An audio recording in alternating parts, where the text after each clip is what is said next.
नमस्कार, स्वागत है आप सभी का मेरे YouTube channel Smita Hindi classes में।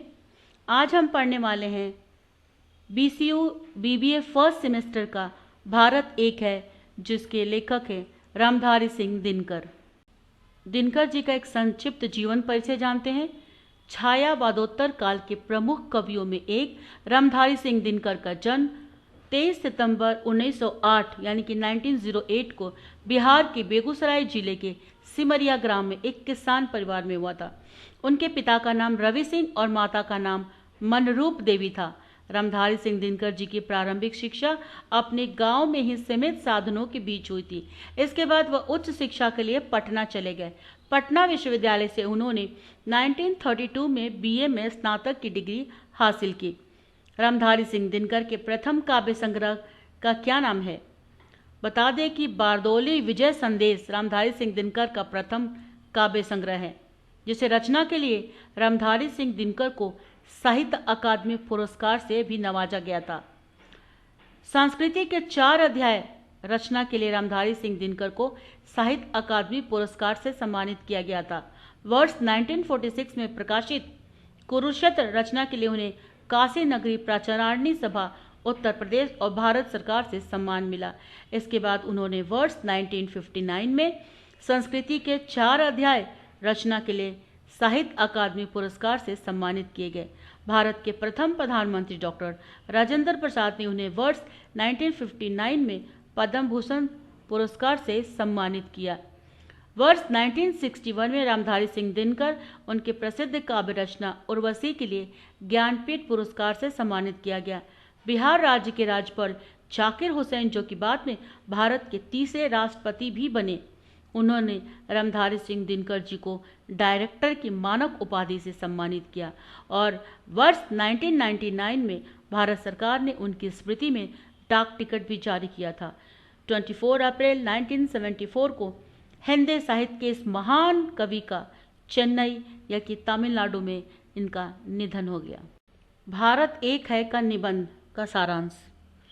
भारतवर्ष की एकता और विविधता का यह विश्लेषण दर्शाता है कि देश की भौगोलिक विशेषताएं उसकी सांस्कृतिक और ऐतिहासिक परंपराओं पर गहरा प्रभाव डालती है।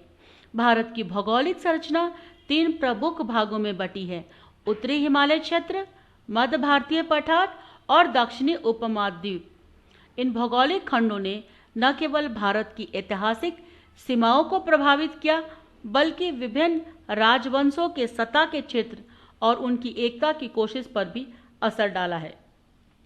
प्राकृतिक बाधाएं जैसे कि पहाड़ और नदियां क्षेत्रीय एकता को चुनौती देती हैं और लोगों के जीवन और मानसिकता पर प्रभाव डालती है। इन बाधाओं के बावजूद विभिन्न समयों पर राजाओं और साम्राज्यों ने एकता स्थापित करने की कोशिश की, लेकिन भौगोलिक कठिनाइयों के कारण यह एकता स्थायी नहीं रही। इसके परिणाम स्वरूप क्षेत्रीय विविधताएं प्रबल रहीं और विभिन्न क्षेत्रों के लोग अपनी अलग पहचान बनाए हुए थे।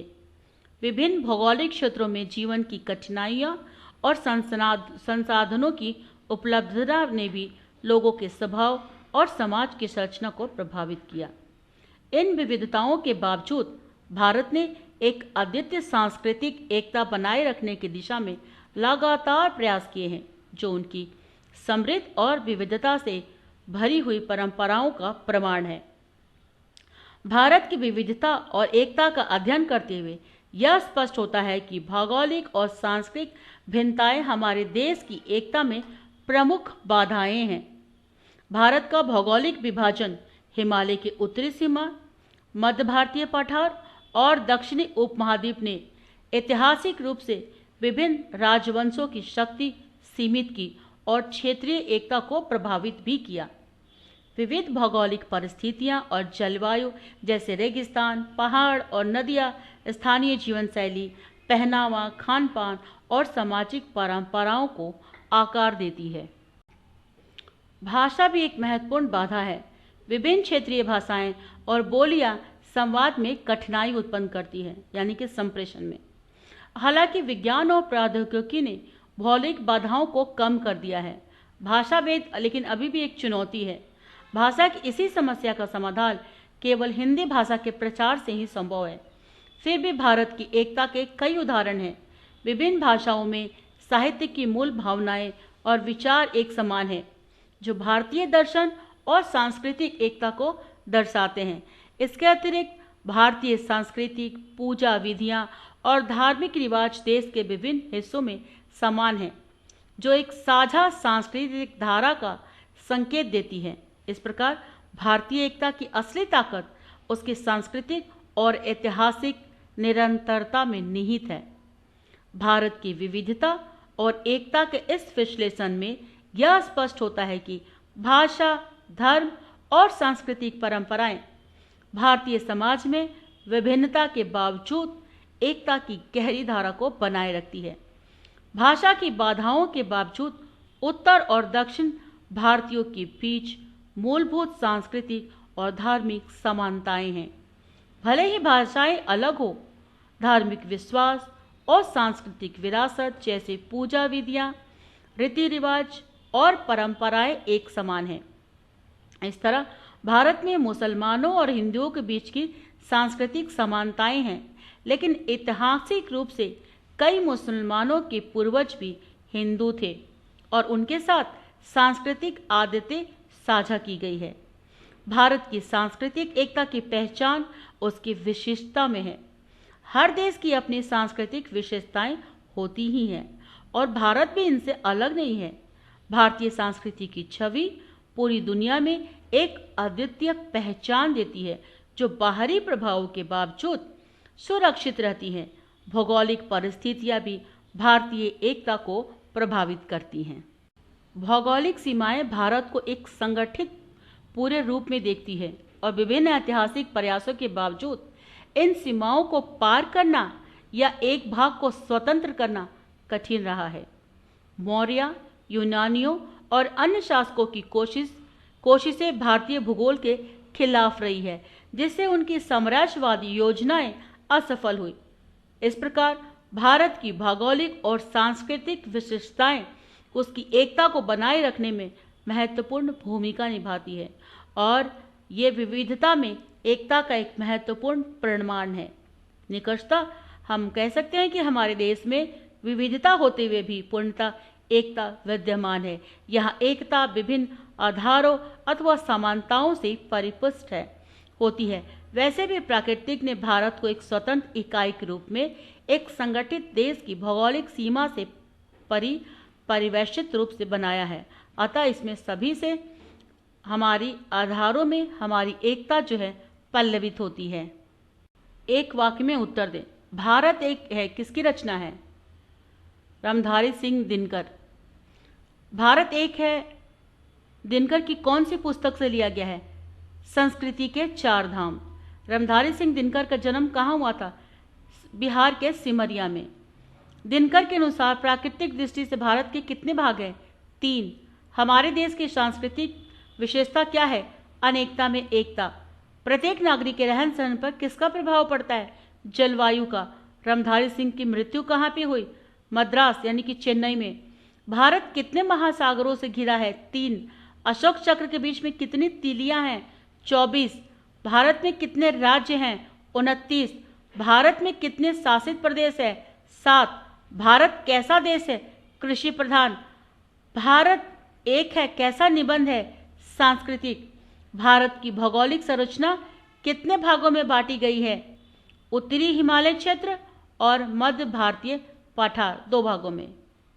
संदर्भ स्पष्टीकरण करें। कहते हैं पहले पहल अगस्त ऋषि ने विंध्याचल को पार करके दक्षिण के लोगों को अपना संदेश सुनाया था। तो सबसे पहले इसमें लिखेंगे हम संदर्भ में पाठ्यपुस्तक का नाम, पाठ का नाम और उसके राइटर का नाम। तो प्रस्तुत पंक्तियां हमारे हिंदी पाठ्यपुस्तक गद्य सागर के भारत एक है नामक सांस्कृतिक निबंध से लिया गया है और जिसके लेखक रामधारी सिंह दिनकर जी हैं। देन सेकंड लिखेंगे प्रसंग। प्रसंग में होता है कि किसने किससे कहा या फिर किस सिलसिले में ये बात कही गई है। भारत के उत्तर और दक्षिण को एक करने के प्रयत्नों की चर्चा करते हुए निबंधकार यह बात कह रहे हैं। फिर लिखेंगे व्याख्या। भारत के उत्तर और दक्षिणी के बीच विंध्य का पहाड़ एक प्राकृतिक सीमा बना हुआ था। पुराणों के अनुसार ये अगस्त ऋषि थे जो विंध्य पर्वत के सबसे पहले पार करके दूसरी तरफ गए थे। प्राकृतिक रूप से भारत दो होने पर भी उत्तर दक्षिण सांस्कृतिक रूप से एक ही थे। हमारे पूर्वजों को भारत की एकता का ज्ञान और अनुभव था। अगस्त ऋषि के द्वारा यह साध्य हुआ कि दक्षिण भारत का अस्तित्व इनसे है। सेकंड है, हमारी एकता का दूसरा प्रमाण है कि यह उत्तर या दक्षिण चाहे जहां भी जाएं, आपको जगह जगह पर एक ही सांस्कृतिक मंदिर दिखाई देते हैं। संदर्भ सेम रहेगा, प्रसंग रहेगा। देश की एकता को प्रमाणित करते हुए लेखक इस प्रकार कहते हैं। व्याख्या, भारत में विभिन्नता एकता दोनों स्पष्ट और प्रत्यक्ष है। वास्तव में भिन्नता बाहरी है, किंतु एकता जो है वो हृदय की है, दिल से है। इसीलिए सारे देश का धर्म और सांस्कृतिक एक है। लोग आस्तिक हो या नास्तिक हो, मगर हिमालय से लेकर कन्याकुमारी तक एक विश्वास वाले लोग रहते हैं। भारत भर में एक ही तरह के मंदिर दिखाई देंगे। यहाँ पश्चिमी विचारों का भी प्रभाव है। आधुनिक विचारधारा के लोग भी आपको मिल जाएंगे, वे सभी एक ही प्रकार के होंगे। इस प्रकार भारतीय के स्वभाव और जीवन दर्शन में भी एकता विद्यमान है। टिप्पण लेखन। टिप्पणी है, भारत एक है। भारत की भौगोलिक और सांस्कृतिक विविधता की गहराई को समझते हुए यह स्पष्ट होता है कि देश की भौगोलिक संरचना ने उसकी ऐतिहासिक और सांस्कृतिक एकता को कई बार चुनौती दी है।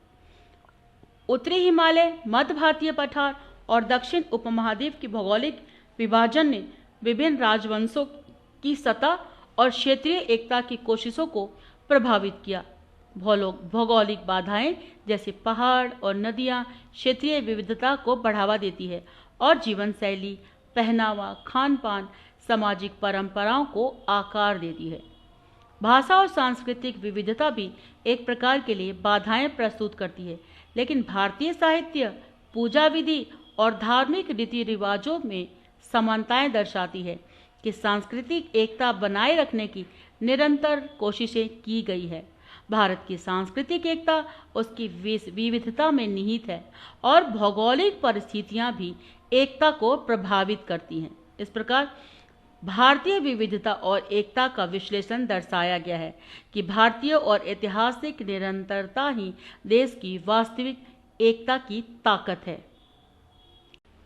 इस तरह से ये पाठ यहीं पर समाप्त होता है। बीबीए स्टूडेंट्स, एक छोटा सा प्रयास है मेरा आपकी मदद करने के लिए। अच्छी तरह से वीडियो देखिए और सुनिए, इसमें एक्सप्लेनेशन पूरा क्वेश्चन आंसर मिलेंगे और आपको एग्जाम्स के लिए बहुत हेल्प मिलेगा। और अगर सचमुच आपको ये मेरा वीडियो पसंद आता है तो मेरे इस चैनल को सब्सक्राइब, लाइक, कमेंट, शेयर करना ना भूलें और बेल आइकन दबा लें ताकि जैसे ही मैं आपके लिए कोई नया वीडियो डालूंगी आपको फ़ौरन पता चले। Thank you.